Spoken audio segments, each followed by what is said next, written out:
हम मैथ देखते हैं 7th class math. 7th class का आज मैथ पढ़ेंगे हम लोग, क्योंकि साफा आसान भाषा में, इतना आसान भाषा में पढ़ना है कि साफा लड़का सबके दिमाग में सीधा घुस जाए।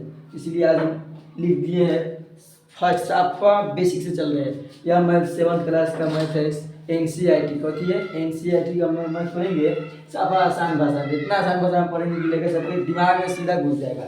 देखिए यहाँ पर प्राकृत संख्या, पहले आप चैप्टर लिखिएगा तो प्राकृत संख्या, पूर्ण संख्या, पूर्णांक सब दिया होगा, इसलिए हम पहले बेसिक पढ़ा देते, उसके बाद एक्सरसाइज चलेगा, लाइन बाय लाइन क्वेश्चन बनाएंगे। देखिए साफा 7th क्लास का मैथ है, NCERT पढ़ने के बाद और सभी ऑर्डर बुक हम लोग पढ़ेंगे। चलिए आज देखते हैं पहले अपनी प्राकृत संख्या। प्राकृत संख्या किसे कहते हैं? लोग कहेगा प्राकृत संख्या गिनती की संख्या को प्राकृत संख्या कहते हैं। गिनती जैसे गिनती लेकर सब कंफ्यूज नहीं होता, गिनती सब लोग जानता है गिनती कहते हैं। गिनती 1 2 3 4 5 को गिनती कहते हैं गिनती।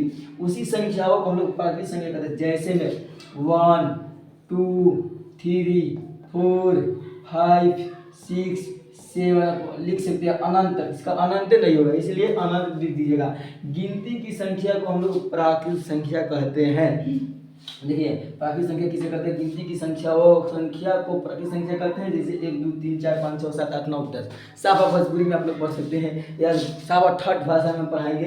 देखिए 1 2 3 4 5 6 7 के 8 को 10 के 11 12 13 जितना गिनती है, गिनती के अंदर आता है, उसको अनंत नहीं है गिनती का, तो इसलिए उसका क्या है? प्राकृत संख्या। कोई कहेगा प्राकृत संख्या का अनंत है, लाभ है, प्राकृत संख्या का अनंत होता है।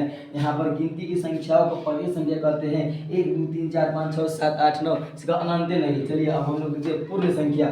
जब पूर्ण संख्या समझने के लिए प्राकृत संख्या समझना पड़ेगा। देखिए प्राकृत संख्याओं में पहले 0 मिला देने पर पूर्ण संख्या होती है। चलिए पहले जैसे में देखिए यहाँ पर जैसे में देख लीजिए, जैसे में पूर्ण संख्या, जब प्राकृत संख्याओं में 0 मिलाना है, पहले 0 मिलाना तब 0 के बाद 1 2 3 4, इसको भी अनंत नहीं है। देखिए कह रहा है प्राकृत संख्या के पहले 0 मिला देना, 0 मिला देने का हो गया पूर्ण संख्या हो गया। कथी हो गया?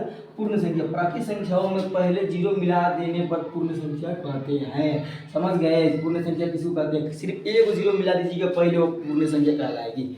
जैसे उसके बाद धनात्मक हम लोग प्लस से कहते हैं, लेकर जब कंफ्यूज हो धनात्मक है, ये जोड़ की चीज को हम लोग धनात्मक कहते हैं। किसके दिन के? धनात्मक प्लस को कहते हैं, ऋणात्मक माइनस को कहते हैं। माइनस से ही घटा की चीज, इसको हम लोग ऋणात्मक कहते हैं। क्या कहते हैं? ऋणात्मक। इसी का पूर्ण संख्या ना, यहाँ पर पूर्णांक संख्या है।